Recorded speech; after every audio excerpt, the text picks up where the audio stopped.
এই যে এই বাসা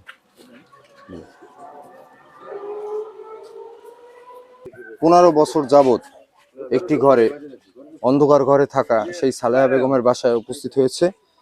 আর্থিক যে অনুদান সেটি দেওয়ার জন্য তারা উপস্থিত হয়েছে।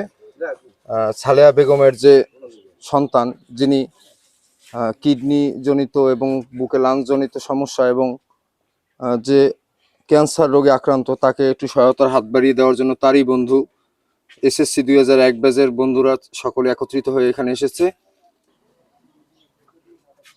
আমরা এটা মানে সবাই বন্ধু বন্ধু মিলে তোমার জন্য চিকিৎসা পাবো মোটামুটি একটা ভালো অ্যামাউন্ট দিচ্ছে 33,000 টাকা। আমরা এসএসসি গোল্ডেন ব্যাচ 2001 এর পক্ষ থেকে আমরা আসছি, আমাদেরই কাছের বন্ধু, আমরা একসঙ্গে পড়াশোনা করছি, তাই আমরা ওর অসুস্থতা খোঁজখবর নিতে আসছি। ওর বিভিন্ন রোগে ও আক্রান্ত, টিবি, ক্যান্সার, ডায়াবেটিক্স, কিডনি সমস্যা, অনেক সমস্যা ওর।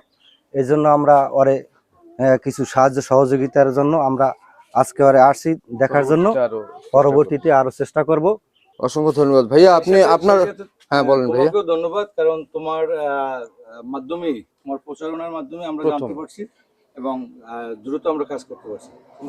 ধন্যবাদ ভাইয়া। তো ভাইয়া আপনার কাছে জানতে চাই, আপনার বন্ধু সার্কেল তো সবাই আসছে, হ্যাঁ, আপনার কেমন লাগছে? আমার খুবই ভালো লাগতেছে এবং এর আগেও আসছে, আমার বন্ধুরা আমার পাশে দাঁড়াইছে।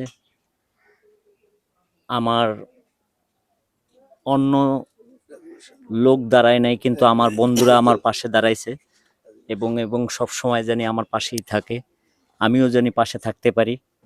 আল্লাহর কাছে এই কামনাই করি। আমার এই অর্থ দিয়ে আমি চিকিৎসার জন্যই আমি করব ইনশাল্লাহ। এই অর্থ দিয়েই আমি যে চিকিৎসাটা করব, যদি আমি সুস্থ হয়ে ফিরে আসি, আমি ওদের পাশে থাকতে পারবো, এই কামনাই করি। অসংখ্য ধন্যবাদ আপনাকে।